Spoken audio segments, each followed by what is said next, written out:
Welcome to the Power of Lifting podcast. I'm EricCafferty, owner of the Mecca Gym. I am a strength and conditioning coach and a contest prep specialist. The focus of this podcast is to dive into the mindset and the drive of people who have done incredible things with their lives. And we're live. Marls Barkley, take two. Marls Barkley, take two. That's Welcome right. to the Power of Lifting podcast with Marls Barkley round two. We're here with Coach Marlon today. How you doing, pal? I'm living the dream. Living the dream. The dream. Every day. We recently had a Christmas party, and Marlon had a light-up Christmas ornament beard. It was great. It was good. It was a good good little times. tinsel. Little It was. tinsel, little LED. Little tinsel and LED action. You need a beard such as Marlon's or yours to actually pull it off, because if you have a weak ass beard, it's just gonna fall through, and it's just not gonna work. So It's I respect it. the depth of beard has is. to be there because it's you need some length. it's and the girth. backdrop. It is. Length and girth. Yeah. It is the backdrop. Hey now. Now we're getting personal. So, how's everybody's Thanksgiving? Good. Did we have a great Mine was fine. Thanksgiving? Marlon and I just chatted. He wasn't happy with his. Well, we'll get into that in a second. So it was good. No, mine was good. I prepped more this year for the actual occasion. Worked out. Stretched out the stomach the Gotcha. night before. Oh, okay. Yeah. I thought you were talking about like a brine for your turkey. I let my dad take that one. Okay, good. Good. It Yes. ended up being yummy. Well, I smoked a brisket. Ooh. It was spectacular. It's the easiest thing in the world. Is that even legal? I mean, smoked it. You can stick anything in a pipe and smoke it. I'm talking about in terms of the actual meat selection.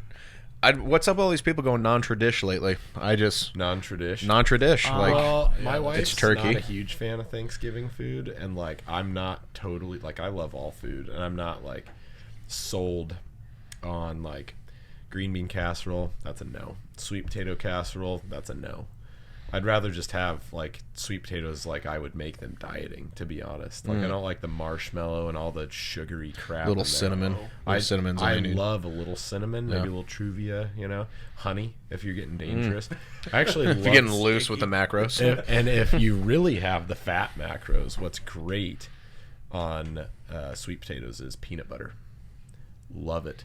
Peanut butter and That can't be salt legal. on sweet potatoes is dynamite. You heard it here. It sounds like death. Dynamite. Yeah. Oh, well, death for you. I And mean, also- a little anaphylaxis, Oh yeah, you're allergic to peanuts? Yeah, I got all those nut issues. Does the got no issues with that? What's up? Shout out healthy functioning male parts. Anyways, Hallie makes a mean green bean casserole. And so no offense, Ma, shout out my wife though. Shout out Miss Hallie Jones out there. Whatever that she's done, I think she actually just super makes it laden with the fried onion crispy straws. Oh yeah, there you That go. you could just take out everything else and just make a bowl of that. Basically, and just I'm a bowl of that I'm with gonna some eat it. Soupiness. No, on it, right? absolutely. Yeah. But back to the general consensus, I have effed up my last 3 to 4 Thanksgivings by How was this? typically waking up too late, maybe having a few drinks the night before. That is what it is. But then the next day, wake up and be like, I'm freaking starving, so I'm gonna have lunch. But I'm having lunch at like 2:00. Oh dear. Like that's some JV activity right there. Yeah, Like, that that's is not non-varsity activity. So I come rolling into to Thanksgiving dinner at like 5:30, 6:00, still full. Still full. And so Dang. Mama didn't raise no bitch, so I'm gonna have at least 2 plates of food. At But least. I'm not enjoying it because the entire time I got the itis. And I'm sliding into a diabetic coma. It's like that's what's happening both straight times. slide. Yeah. Well, I was good on everything. I actually ate, good my normal meals leading up to, because it's bulking season. Hashtag let's gain some lbs. And I went into the charcuterie board. It was money. My wife did Fancy. a good job You got there. a fancy Thanksgiving over there. And then I made some lobster mac and cheese, which was fantastic. And then smoked brisket with just a thick crust on it. It was really good.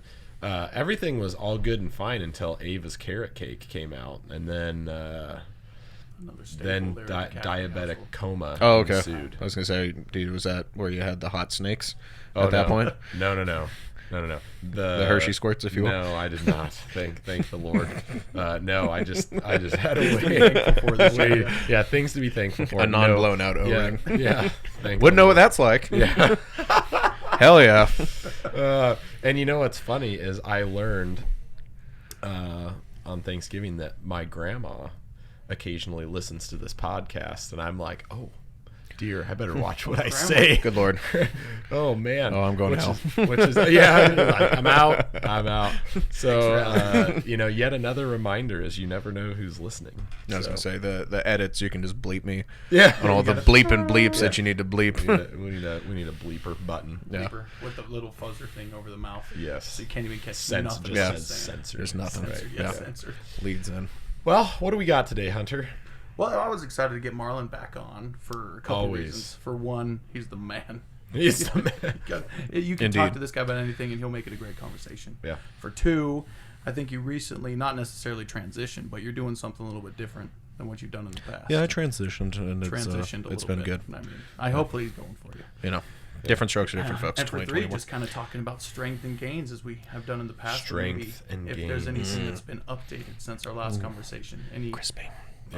training techniques or anything like that that's kind of hit Yeah, the radar. so let's talk about this holiday hoist business. Let's hear it from the source itself. So Marlon, last time we were on, we talked a lot of strongman. This go round, Marlon has tossed his hat into the ring, so to speak, for the hoisting of the holiday iron. I have slung my fanny pack into the ring, and Yes, it's go time. But yeah, so it's the transition, as Hunter was saying so eloquently, is from the strongman into also now kind of doing the powerlifting. What's interesting too is, like, as far as my journey is concerned, I was very much expecting that I would have done powerlifting before strongman, but strongman just presented itself, and so I'm like, well, I'm just doing this now. But I've always loved powerlifting through and through. Well, and you've coached powerlifters, and it's a very, standard strength and conditioning function, right? I mean, it's literally how strong can you get for one rep on these 3 lifts, right? So it's very, very in the wheelhouse of strength and conditioning, and it's a foundation for strongman training in a lot of ways, except for the bench press, right? The GPP is for sure there, which is the general physical preparedness for anybody who is not in the know. So when you are actually training powerlifting, it makes you better at strongman. Absolutely. And then strongman can be GPP, a dangerous GPP, Yes. depending on how you go about it, for powerlifting. And that's like they coincide so nicely. Oh yeah, absolutely. And I think I said this last time you were on, is strongman's basically CrossFit for really strong people. Different movements. For very bloated individuals, yeah. Very bloated. Yes. Yeah, you got to get that bloat. Yeah. But also, how dare you at the same time? That's why. How dare you? How dare you? You son of a bitch! No, but yeah. So very much excited about that, and like I saw a meme that changed my mind about all of this stuff. That I think it was that huge Asian guy. If you follow him on Instagram, like his stuff's really funny. But he has a meme. There's one of those. What is that? Jurassic Park, where it has the guy sitting there talking like, see, nobody cares. Like, guy, like, he's over here. It's like, this guy's first ever powerlifting meet. He got an elite total. And then and then he turns back. He's like, see, nobody cares. Like, and so that was the hardest thing that I had. I'm like, man, I don't even want to step foot on the platform until it's at least 1,800. Right. Like, so I want my best squat, my best bench, my best deadlift to all, for anybody who doesn't know, total over 1,800 pounds for the best attempt for all of those. Right. And so that was my biggest kind of thing. So I'm like, I'm not going to, I'm straight out, I'm not going to look like a bitch and roll out there and like not do that. Well, yeah. But then also realizing it's also okay because nobody cares. Yeah. Literally, like what's going to happen in conversation, like, oh, check it out. What'd you get? Oh, I got a Lamborghini. That's cool. I totaled 1,800 on my first ever powerlifting meet. People are like, no one cares? Like, thanks, bro. And just be like, it's fine. Don't worry about it. Yeah. I think a lot of people feel that, they're, have competing in something in the back of their mind, whether it be bodybuilding, strongman, powerlifting, what have you. And they want to be good before they, kind of take the leap. And it's like, well, you got to start somewhere, regardless. And your first meet is, typically not going to be, you're not going to be hitting PRs necessarily your first meet. I mean, potentially you are, right? But it's okay if you don't, right? I mean, because there are things called meet PRs and there's things called gym PRs. So sometimes gym PRs, like take a bench press, for example. To hit, a bench press in a powerlifting meet, you have to adhere to all the commands. Right. In the gym, you don't have to pause on your chest. It really shouldn't be a pause, but the bar technically has to be motionless on touching the chest, and then you get the command. And if you're Zach Henson, it is a pause. Yeah, because he likes to hold people for 4 years. For 4 years on their chest. I'm watching you, Zach. That's what I'm talking about. I just tagged you on that story today. Yep. But it's Shots okay fired. To take the leap because you have to set the benchmark somewhere. Right. My first meet I actually did that was sanctioned was actually here, and I actually only hit 2 attempts per lift because I was actually training for going to either regionals or nationals. So I just hit, a total that was... And still totaled 2,400 pounds. That's right. Went 6 for 9. That's right. That's right. Now, but I only took 2 attempts, though. I saved my thirds, so I went 6 out of 6. Obviously, I was conservative. I just went to slightly above the total I needed for qualifying. Must be nice. Yeah. Must be nice. Just be like, I'm just gonna leave. And that was back 50%. That was back before the qualifying totals were insane. Okay. They were quite a bit lower back then. This is several years ago. 1,000 pounds. You get in. Yeah, still impressive, right? I think it was like 15. I needed throw to back to like high school. 1,500 or something like that. Oh, that good old 1,000 pound club or whatever. It wasn't too bad, but yeah. Anyways, but yeah, good for you for throwing your hat into the ring. So, what has been the most, awakening concept or thing to you in training for this, as opposed to training for strongman or what you would normally do? What are some of the big learning, points that you've discovered? Like what I have been doing, or kind of how has this process helped you learn, and what are a couple of the aha kind of moments or things that you may utilize in coaching your athletes? I would say that one of the biggest things when looking at strength athletics in and of itself, so I'd actually say powerlifting's similar to actually Highland Games, but even then I'd say it's definitely over to its own, more of what is the intent and the specificity that needs to happen. So for example, it's happened to me before where, like, the first time that I attempted to squat 700 pounds, the first time I attempted to squat, and this is 2 years ago, 660, I got slapped in the face. Like, it's just like, yeah, you have no business being here. And then next week, I came back, skipped 660, went 675, and then in the same day hit 700. So it's just I pulled that out of my back pocket out of nowhere. So a 40-pound PR in a week and a half, when before that is 10-pound PRs every single week for 14 weeks. And there's your linear. Yeah, the sweet linear modeling. But what I actually noticed is that it almost is more contingent in the sport of powerlifting to continue to hit your numbers and continue with your consistency. Mm-hmm. Whereas with strongman, at least the level that I've gotten to, which is not at all national quality, not at all world's strongest man or any of that kind of stuff, but it's almost like I could get by with essentially just kind of dicking around almost the entire time, and then still be like, oh, well, I have 10 years of all of this like GPP volume in the background, where I've already trained to be strong.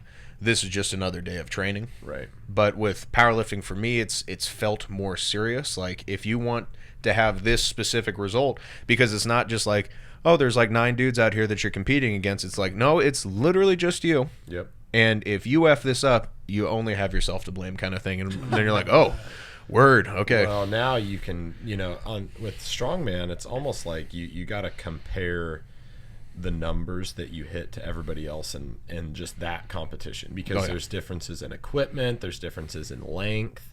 Like, it's not a standard setup. Yes. Mm-hmm. Yeah. It's not like a very standard setup, right? Mm-hmm. So even like the same event can have massive variables, and that's just part of the sport of strongman. Yes. So like if you're looking at like a yoke, well, you could say you did 1,000-pound yoke carry for X amount of distance in X amount of time, and then somebody else did, whatever, same thing, 1,000-pound yoke, X distance, X amount of time. But, you know, what were the conditions like? Were you on asphalt? Were you on turf? You know what I mean? There's a lot of variables. Whereas powerlifting, there is no variables. It is literally calibrated equipment. It is the same spec bar. It is like there is same spec, but the bars can be like vary. Shittier at some places than in comparison to others. I mean, in general, right? Most people are using Ohio Power Bars these days. Yeah. Most. And, you know, they're most of the time using the calibrated plates. They're all using a rack that is very to spec. And then there's a very strict, you know, refereeing and judging that is the same. So in theory, you could be doing a meet here versus a meet across the world. Everything should be, you know, the same. So you can essentially compare your numbers to everyone else in your weight and or age category, if that applies. So it's a very standardized thing, and it's very much so you know, a competition between not only the people that are there, but like where do you stack up nationally. It's very easy to be ranked nationally because everything's held constant. Yeah, the consistency of standard makes powerlifting one of those things that makes me even more interested in actually competing in, because you have like those X, Y, and Z parameters of pretty much everybody's using the exact same weights, similar barbell, similar racks and stuff, which can have some variances, especially with like, for example, how slick the bench is. Yeah. Like how much we can actually get, you know, new upholstery before December 11th for that bench over there would be super chill. So I've been meaning to talk to you about that, so we'll just talk about it right now. You heard it here, folks. We put on the full pressure on that bad boy, but no, but absolutely I like that. And then the other thing too is that as soon as you compete in a meet nowadays, you're on open powerlifting. Yep. And so everyone can see exactly what you did, and guess what? Yeah. Nobody cares except for people like us. Yeah. And then we're the ones who sit there, and then I'm like, I can sit there and change these parameters. I'm like, oh shit, would you look at that? Like I'm top 10 in the world I've literally for this had year. People come to me for coaching and say, "Oh yeah, your total was like this at your last meet," and I'm like, "What? How do you know I'm that?" like, I can't even remember what my total was my last meet. How do you know? Like, it's all out there. Your attempt, all of your attempts. So if you failed an attempt, that's on there. It's like, oh yeah, I got, what did I fail last time? I failed like a 420 something bench or something like that. Yeah, that's recorded. Yeah. There. That's a big nope. You know, so it's like there's no hiding anything when it comes to powerlifting. Oh yeah, as it should be. And so that's what I like about that. But then now with the other variables that come into with a lot of like seeing where you stack is now tested versus untested. Right. And so if I actually open it up to, if I were to have like an 1800 total, or like even if you were to actually just go off like squats, I think that as far as like a wrapped squat natural for being over in the 120 plus kg class, 800 pounds or above, there's like 40 people who have done that in the world and tested federation. And so that's one thing that I'd be very interested in taking down, but also seeing what could I do now with these new weight classes for the USAPL. Right. To being like, well, you straight up set up a new world record right there for USAPL the first time that you go and do a meet in 2021 or 2022, excuse me, January. Coming at you hard and fast. But yeah, the totals and the numbers that people are lifting nowadays are pretty dang extreme though. It's There's unreal. been some impressive lifts. I remember I was actually just talking to Alex today about how, you know, Lane Norton set a world record in the squat in the 93 kg class, and it was like 666 or something like, or 660 or 670, something like that. A great squat, but you know, there's now, I mean, at least a handful of lifters that are lifting that. You know, you went from being number one to being like top 50. Yeah, like exactly. Like and just watching these people do these lifts, they got to be fake plates. Like Gotta there's be no fake. freaking way, man. Like it drives me nuts. And I'm sitting there and I'm thinking like, all right, I'm pretty strong. Like, you know, in terms of like normative data, which is one of the worst things that you could ever compare yourself as an actual lifter to, would be like I'm in the 0.00000000001% of the population, right, of people who are actually like doing this stuff in terms of strength. And then you see some like little 14-year-old kid from freaking like Ohio that's like, oh yeah, just hit a 640 like squat like RPE 6.5, and I'm sitting there, I was like, I hope you die. I hope you die later today. Not actually, but at the same time, please do. Wherever you're at, like fall down and hurt yourself. But I know, I mean, it's one of those things that like it actually has been making me be like, I need to work harder. Oh, for sure. Like I need to, like, this is the level, and these are children that are out here doing this stuff. There's that kid, well, I freaking call him a kid, is I can't remember. He's one of the kabuki athletes. And he's 17 years old. He's a 120 pluser. He's a man-child for sure. He's got a beard and everything. But he just squatted like 715 raw. Lord. Good Lord. And, yeah.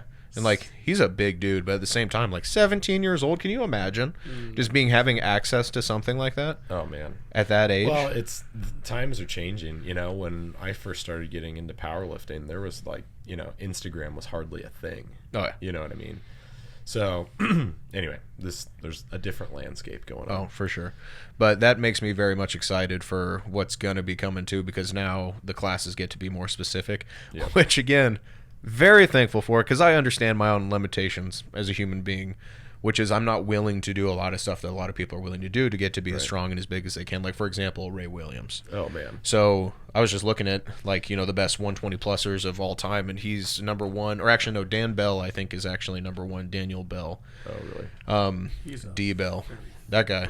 Oh, yeah. He's got a big head, too. Really big head. Big melon. Yeah, but so that guy, I think he's the strongest, but he doesn't have the best world record squat of all time raw, which is Ray Williams at like 1,076. Yeah, it's massive. But Ray Williams is also 430 pounds when he did that. Yes. Heaviest I've gotten to is 325, and that was a post-drink bloat. Like that's, and like, so now if I were to keep on trying to push for something like that, I would now be experiencing what all these small people always say, like, it's so hard to eat.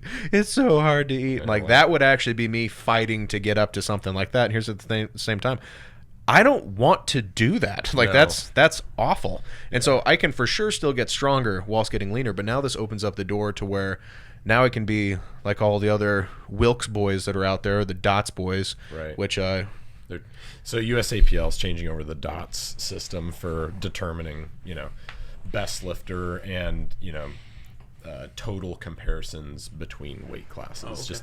It's basically a different way to do Wilks or IPF points is what we're using. Because I think, aren't they also, there's something to do with like number of, like if you want 9 for 9 or 7 for 9, doesn't that? I don't know. I need to look. There's all these kind of parameters now. There's tons of parameters, yeah. Which also, I don't care what anybody has to say. Yes, Wilks can be very impressive, but it better be really impressive. Yeah. Wow. Because if you're trying to step to me, you know who you are out there. And then try to say that you're stronger than me. When you're not stronger than me, we're going to have issues. Yeah. Well, one of these is firmly based in reality, and the other one is based in fantasy, which is Wilks' fantasy. Yeah. Well, I mean, so, you know, for those of you that don't know, Wilks is basically, you know, you're a total that you're lifting in relatively to your body weight. Body weight to weight lifted ratio is essentially what it is. So to say that, you know, your Wilks is higher than somebody, but you're strong, so that means you're stronger than them. It's like, well, I mean, relative to your body weight, you know, potentially, but I mean, is an ant stronger than a human? Right. I mean, from a Wilks perspective, yes, they can lift X amount and times their body weight. And who will kill who easier? Yes. Remember this. That is the argument. No, but that's so that's the thing I'm actually curious into, because now they'll have 308s will actually be a thing. Right. Be 264 to 308 in pounds, and so then I can actually 308 and above. Yeah, and then that's the super heavyweight. Instead of just being like, oh, you're over 264 pounds, congratulations, you get a squat against a 490 pound guy. Like Hafthor Bjornsson is in your weight class, and be like, word, okay, this is a good time. I'm definitely I'm gonna find a celebrity appearance. Yeah, I'm not gonna be lifting anymore. You just be out back, just like Tanya Harding everybody, and like just calling up a guy, just be blowing out knees left and right, like you get a ninja running through just a crowbar, just ping, ping, ping, ping, ping, ping. So like, did you watch the Tanya Harding Netflix deal that they have? The movie? Yeah. Yeah, like the I, Tanya or whatever? Yeah. Yeah, that was a great movie. Oh man, spectacular. Yeah, because it had Margot Robbie. Yeah. Yeah. Nice. Yeah. Oh yeah. It was great. It was great. Multiple levels. Anyway, so what are some of the things that you learn that you're going to utilize with your training with your athletes by prepping for a meet yourself? Yeah. So the thing that I've come across most recently, and they're actually now talking about it within research parameters, is the minimum effective dose. Yes. And that's been something that before I used to say, I'm one of the world's laziest strength and conditioning coaches. I want you to do what I need you to do, and I want you out. Right. Going and doing other shit. And then the best part is that now I get to say I'm the world's most efficient strength and conditioning coach. Right. Because research is now backing me up. Yeah, so that's what's up about that. But truly, true. Yeah. Yeah, there's a lot of different ways to skin that cat, obviously. So a lot of times, people are looking at certain volumes, meaning, reps times amount of weight lifted per session, at what it takes to get them stronger, right? Mm-hmm. And I feel like that approach has injured a lot of people. Because total volume, or I mean, just looking at a lot of people used to be like, well, I need to get to X total volume to get to X amount of strength, you know what I mean?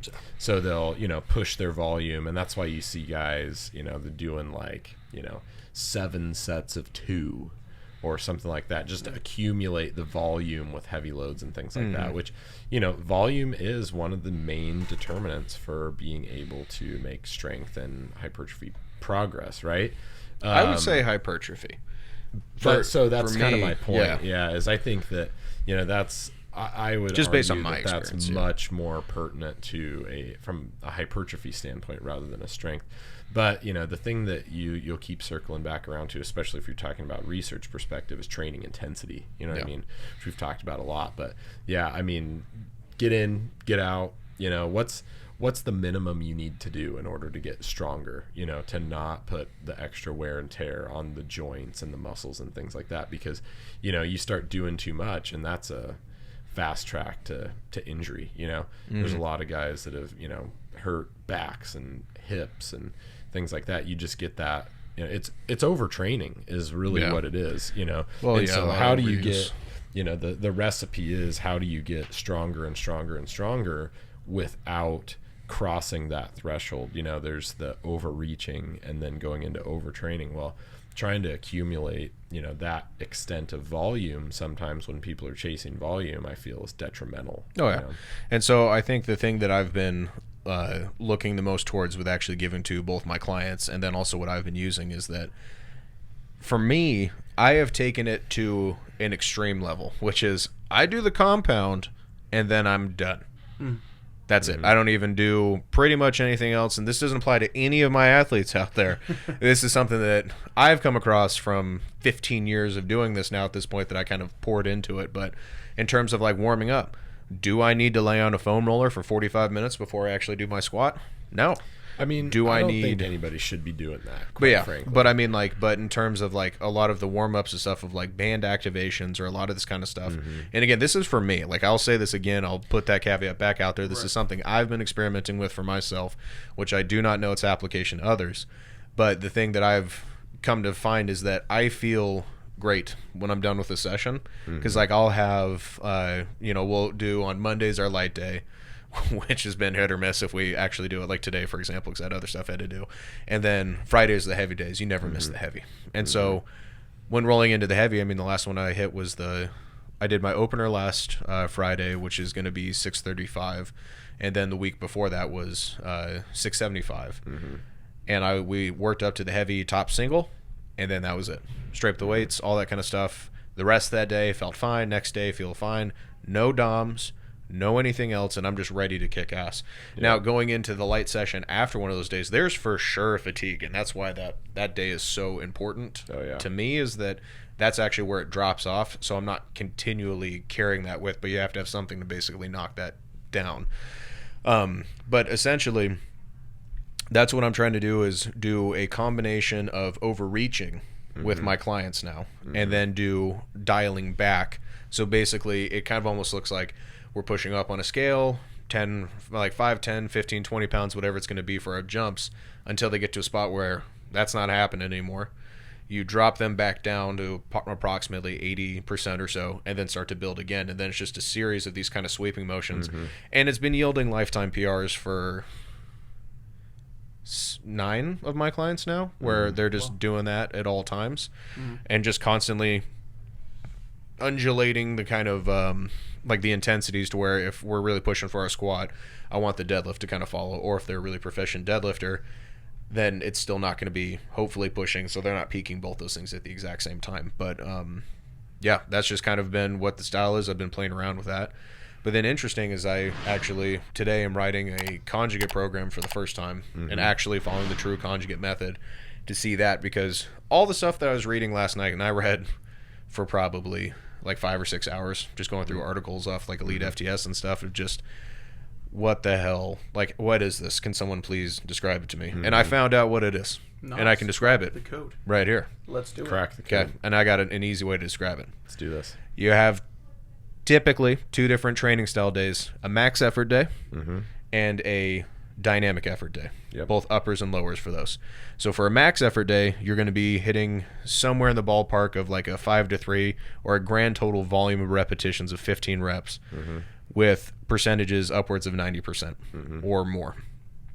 And then after that, you'll go from that exercise to an exercise that's supposed to directly help with any kind of sticking point that you actually had in the rep or in the exercise prior to that. Right. Then an exercise after that makes the second exercise better. Then a third one, or that's now the fourth one, is a balance exercise, just maintain balance and like homeostasis in the system. And then reps 6 and 7 or sets or exercises like 5, 6, and 7 or so are like fluff and buff kind of things. Right. And so I love the fluff and buff. and then the dynamic side of things, you're looking at somewhere between 50, 55, 60%, like a 10 by 2 or the 10 by 3 or an 8 by 3 or whatever it's going to be of maximum velocity with accommodated resistance. That's where we have the bands and the chains and all that kind of stuff. All the craziness. And then the exact same structure, a supplemental exercise that makes the first one better, then one like a exercise or an accessory exercise to help the supplemental, then a balance, then fluff and buff. And that's it in a nutshell. I'm like, get the hell out of here. It took me still 6 hours to understand that. So I'm just reading through. I'm like, so what is it? Like, and so finally I took a lot of notes too.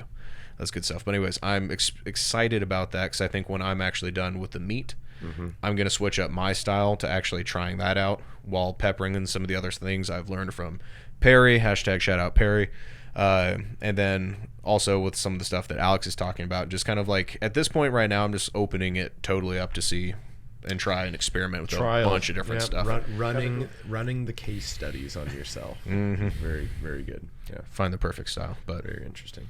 Yeah, so that's basically what's cooking right now is experimentation with that. And then I figured that after I've figured out and mastered and decide if this is or isn't for me, then also getting into like stuff like the cube method, more kind of cluster set methods, or like whatever else there's going to be. But I'm excited. There's a lot out there. Oh yeah, that's so cool. I think a big deal about it, and we talk about this all the time, the thing that separates the Mecca is we're sitting here and I'm just listening to you guys learning a lot, but I feel like we grab a trainer from somewhere else and we put them at this table, they will not be able to keep up at all to anything like this.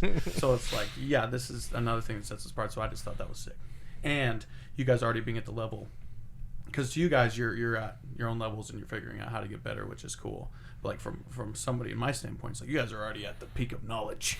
You guys are all this kind of stuff. The pinnacle of greatness. And it's just like, but they're still studying 6 hours at night to be able to maximize their own performance, but also their clients. That's cool. And I know Eric does the very same thing. So. Oh yeah. I wouldn't go 5 or 6 hours. Not anymore. No, I am also learning disabled, so I have to take that time where I'm like, okay, right on. I don't have my medication more. Shout out my doctor's office not being able to get me until January. Daddy needs his study pills. But no, 100% that, that's, I think we probably said that in the last podcast we're in here. I can't remember what the actual thing is called, but it's the whole, a novice thinks that they know everything. Oh, Dunning-Kruger effect. Yeah. Is that what it is? Man, I have been labeling that I'm pretty sure. for over a year. I'm pretty sure. Okay, so whatever that one is, but it's basically the inverse of knowledge. Where It is, yeah. Like, when you're a noob, you think you know everything. When you're intermediate, you realize there's more to learn. When you're an expert, you realize you don't know jack about nothing. Right. And so that's where I'm basically at, too, now that, like, I would effectively refer to myself in this industry as an expert because of the fact that I have a degree in this stuff. I have shown the dedication become a CSCS and the application of the knowledge. And then on top of that, like, I'm helping people become incredibly strong. And I've been doing it for 4 years and building a business around this kind of stuff. So I'd say for those reasons, and also 14, 15 years of barbell experience, I'd probably label myself to be quote-unquote an expert. And I don't know anything. I still don't feel like I do. Like half the time, You know nothing. you know nothing, Jon Snow. Right. But that's really how it's been feeling for me, especially as of late, because you sit there and, like, I'll read a post or something from some other coach on Instagram and be like, Well, what's funny What? about that actually is, so we all know Brad Schoenfeld, right? Yeah. I mean, of course you do. Anyway, Brad is, shout out Brad Schoenfeld. He's like shout out Brad, what's up, one dude? of the leading researchers in exercise science, basically. So exercise physiology, I mean, hypertrophy. He's got multiple books that are, all evidence-based information. He's like, if there's a study on, some sort of strength and conditioning, like, out of anybody in the universe, he's probably more likely to be on it than anybody else, right? Dude's done a ton of research in our field specifically, and our field specifically, like bodybuilding, powerlifting, stuff like that, but especially the bodybuilding. Anyway, he recently posted a video of him doing like a cable, just a standard cable fly. Oh, yeah. And he had actually The chest fly. shout out Polly Campbell sent this to me today. Good old Paul. But it's basically says, a common mistake when performing the chest fly is to extend the arms during the concentric action, which essentially turns the exercise into a modified press, right? So he's talking about, like, when you're doing a fly, you don't want to change the bend or the flexion or extension at the elbow as you're doing the fly, because that'll change the tension. Sure. And it does, and I actually do like doing, like, a modified combo press fly, especially on the cables. Like, I think that's great. But essentially, Smoked me out last time. Yeah. So essentially, he put a video out doing it himself, and he's great. He's a little bit of an older guy. Obviously, he's been in academia for forever. He teaches at a college, I believe, in New York. But anyway, puts out a video of himself doing this exercise, just a standing cable fly, super standard, very straightforward, and he gives that little tip, like, don't, change the elbow. And you have some dingus going on there. I can't even remember the guy's name, and I didn't have time to go find it, but Screenshot him, blow him up, it, yeah. Put him on Twitter. Yeah. No, so feed him to the dogs. Freaking joker goes on there, and he's like some strength and conditioning coach out of, like, Colorado or something. I don't know, but yeah. Oh, is that it? I don't know. I saw his comment. Oh, is that it? I don't know. Did he have a long comment? Oh yeah, no, I think that's the guy. Yeah. Anyway, yeah. So this who is this guy? Cassim Hansen or whatever, creator of N1. I don't even know what the hell that is. N1 education. Anyway, I don't want to. No one cares education. Yeah, nobody cares. This dude, N1, no one cares. Phenomenal. Yeah. Anyway. No one cares. So he goes on there, and yeah, that's hilarious that you found this. Goes on there and, like, blasts Brad for, basically what he's doing. Like shit technique or something? Or that, He this goes, is the worst cable I fly. respectfully but completely disagree with you here on every level. Oh, jeepers. Every level. Anyway, so without wasting a bunch of time reading through all that garbage, hashtag social media. Hashtag hot trash. Yeah. This guy is going and getting, like, incredibly nuanced on a simple cable fly motion, and which is, you're just trying to get direct, pectoralis major activation, right? So, back to kind of what we were talking about, like, coaching individuals and getting into too much of a nuanced approach is going to completely diminish your ability to properly educate somebody, in my opinion. Oh, yeah. Because for most people, you know, if you're going into it talking, you know, all this technical jargon like joint angles and, you know, force vectors and all that stuff, like, Guilty. Dude, Got me. People are going to. This is an employee review, isn't it? Yes. I've been had. Yeah. And you're fired. It's going to go in one ear and out the other on people. And, you know, so you got a guy who's, you know, incredibly educated, potentially one of the most educated people, giving a little tip, and then you have some asshat going on there and telling him that he's like wrong. And what he says is not wrong. Yeah. It is not wrong. And Brad even commented on there. He's like, well, you know, if you look at the body of evidence, you know, it would actually more so agree than disagree with me, but, you know, agree to disagree type of the situation. His response was actually pretty beautiful. His response, shut the F up. How about that? How about you go kick rocks? How many books have you written? Yeah. Interesting. Yeah, right. So anyway, it's, you know, getting into... It says, you're free to disagree, but we have biomechanical modeling data currently reviewed that says otherwise. Right. And that's it. Mic drop, Brad.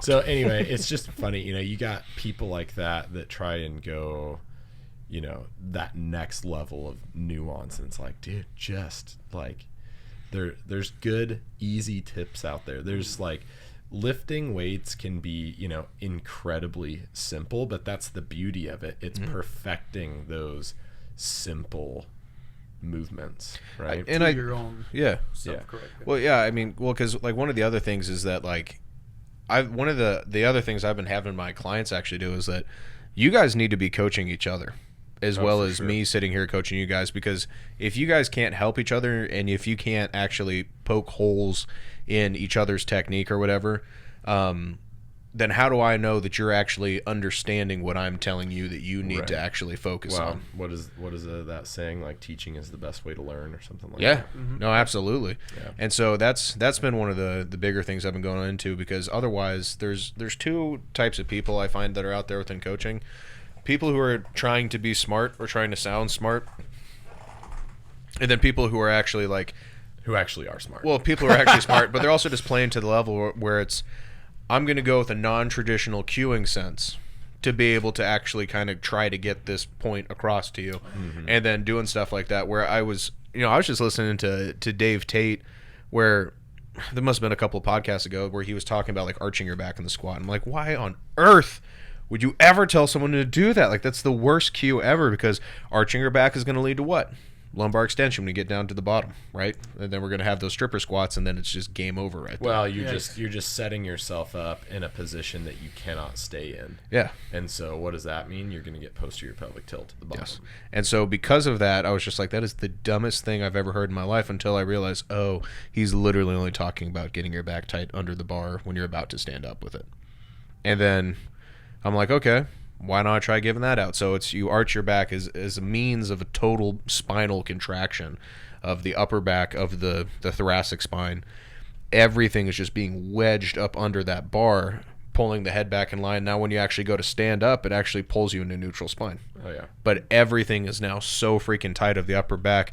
And when I stood up like that for the first time after sampling that and giving it a go and making the shelf with like the rear delt and the elevation, all that stuff, I could feel pressure. It didn't feel heavy. Like, it felt like nothing was on my back. I just felt like I was so tight that it is as if, like, imagine that you're just standing there just like no weight on your back and just being, God, and just flexing as hard as you possibly can. You can feel the tension in your muscle. You can feel the tension in your body, but you're not necessarily registering load. And so when I stood up with it and I walked back, I was like, ooh, that was dangerously fast, like, coming out of here. Because normally if I were to actually move with that kind of acceleration, I'm screwed. But it's understanding where does that cue actually kick in and what does it pertain to exactly. Because now if you're telling somebody to actually begin their squat by puffing out their chest as much as possible and then trying to maintain with their head up and all that kind of stuff going down, oh, everything's going to go to absolute shit. It's going to be a train wreck. Yeah. But if you do it this other way, holy hell, has that been huge for me. And then it's also been huge for like the 4 or 5 athletes right now that I have them talking about, like a chin tuck with the air and pulling everything in line. Just god dang, it's it's happening, boys. Like there's some stuff going on around here. There's some PRs in the air. There's something in the water. Oh yeah. Steroids. So there's a time. New water fountain. Yeah, right. The filters laden with Tren. God. There's a time and a place to add those little details in, but that's a incredibly personalized situation going into that sort of a thing with athletes. You have to educate them how to utilize that correctly, and that's utilized with somebody who already has the basic foundation ingrained in. You know what I mean? Yeah.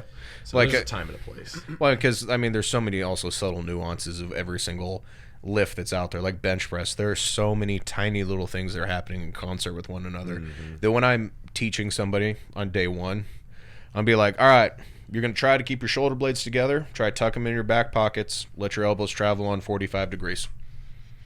Great, you did it. That's a bench press. Perfect. That's what I want to see from you.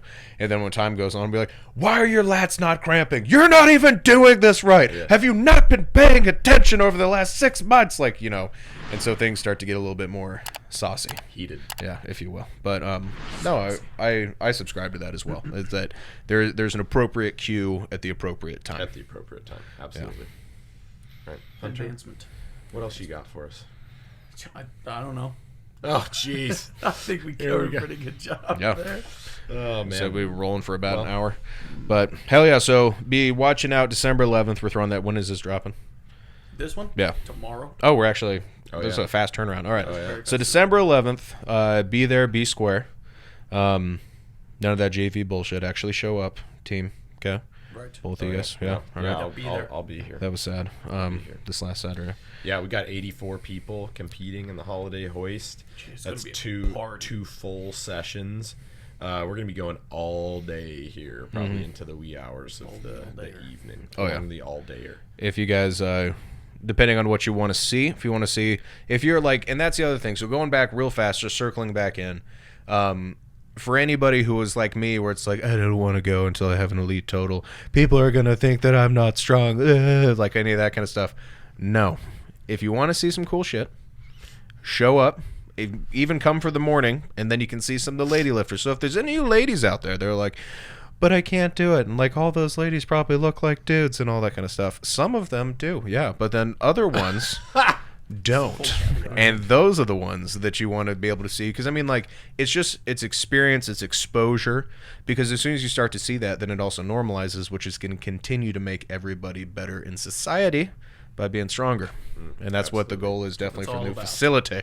And then also if you're trying to see the big swangers, if you will, you want to come to the evening session, but you want to be there probably for first thing. I'm only going to be good for about 3 squats, and the rest of the performance is just going downhill after that. Because we do not train SBDs. We're talking minimal effective doses, ladies and gentlemen. So Marlon's going to gas out after I'm going to be so gassed. I'm going to be my opener. I'm going to be like, have mercy. Has anyone got a Hawaiian sweet roll? So there's some dilly slice meat.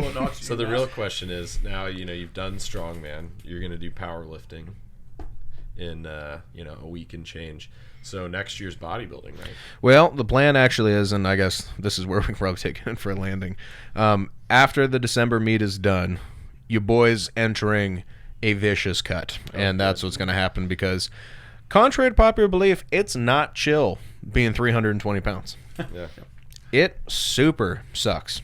Like this shirt, once upon a time, would have been baggy on me, and it is drum tight. I'll say that again. Drum tight. Okay? And so that's absolutely, when this is all done, my goal is to get down to probably about the 260s and then kind of see what happens there, because I find when I'm in about the 250 to 260 spot, looks like a guy who should be getting a cut for actually doing a competition. So who knows? Get to 260 and upregulate. We'll see where the cards will fall. And actually we'll also see how much of receipt is left over from the good times of the last couple of years. Oh, yeah. That's the skin sag. So for anybody to know, I'm young enough to where I'm hoping it's not going to be too much of an issue, but there will be. It's the way that it goes. You don't get to be this large and this in charge and not have to pay some kind of price. But anyways, that's Coach Carson. That's what I got to say right there. All right. Oh, man. All right, well, this has been fun. This has been good. As always. Get a little PR out for the holiday hoist coming at you December 11th. It'll be great. It's going to be a great day. Come check it out. We're selling tickets at the door. No need to pay in advance. Just show up. Gym will be closed. Gym will be closed. To all you jabronis that are trying to get your cardio on. That's why God made shoes and sidewalks. That's right. Well, then follow Marlon. One of the more entertaining follows I have. Absolutely. Oh, He's always asking for questions. So if you guys have any follow-up questions for him about what you hear, please everybody DM Marlon. Oh yeah, lots of DMs. That's Coach COACH _ Marlon MARLON _ Carson CARSON on IG. That's the only place to find me for the gram. Yeah, I got nothing else. Those are the socials. I think we need to start Marlon a TikTok. I've been told that. That I owned TikTok. That you owned an account. I'm kind of no. I do not actually. I think that's coming next. I think we need to do maybe in that journey of the cut. We'll see a little videos. A little talking. Oh, God, I won't be nearly as funny then. Fat people are funnier than skinny people. That's just the science. It's a protective armor. Should we reach out to Joe Rogan about that? See what he has to say about that. Are you saying Joe Rogan's not funny? He's not even skinny though. He's muscular. Well, he's more like yacked. Yeah. No, I'm saying like skinny people. Oh yeah. Well, I guess I get to Trevor Wallace is really funny, but I don't know. I digress. You know what? I will go ahead and I'll publicly retract what I just said. Skinny people can be funny too. There it is. All right. Well, thanks for catching up with us, everybody. Have a great week. Thanks for listening to Coach Carson and I and Hunter. We appreciate it. Give us some likes and follows and all that jazz. We'll catch you next time. Adios. Thank you for joining us on the Powerlifting Podcast. Be sure to like, comment, subscribe, and share. For more content like this, follow Eric Cafferty and the Mecca Gym on all social media platforms.